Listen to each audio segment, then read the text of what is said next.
আজ সকালে বাড়ি গেছিলাম আর বাড়ি গিয়ে দেখলাম গাছে বেশ ভালোই সজনে ডাঁটা হয়েছে, তাই ডাঁটাগুলো পেড়ে নিয়ে এলাম।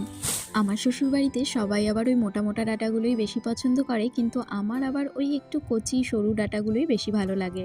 তো যাই হোক, ওরা মোটা ডাঁটা পছন্দ করে বলে বাপি এই ডালটাকে কাটেনি, রেখে দিয়েছিল। ডাঁটাগুলো মোটা হওয়ার পর আমরা একদিন গিয়ে নিয়ে এসেছিলাম। বাড়িতে নিয়ে আসার পর মামনি ডাঁটাগুলোকে ভালো করে ছুলে ধুয়ে নিয়েছিল। তারপর কড়াইতে তেল গরম করে শুকনো লঙ্কা, তেজপাতা আর 5 ফোড়ন দিয়েছিল, আর তারপরে দিয়ে দিয়েছিল ডাঁটাগুলো। এরপরে ডাঁটাগুলো একটু নাড়িয়ে চাড়িয়ে নিয়ে এর মধ্যে দিয়ে দিয়েছিল একে একে নুন, হলুদ আর লঙ্কা বাটা। সবকিছু ভালো করে মিশিয়ে নিয়ে ডাঁটাটার মধ্যে জল দিয়ে ঢেকে রেখে দিয়েছিল। আর অন্যদিকে ততক্ষণে মিক্সির জারে জিরে, সর্ষে আর পোস্ত নিয়ে শুকনো করেই বেটে নিয়েছিল।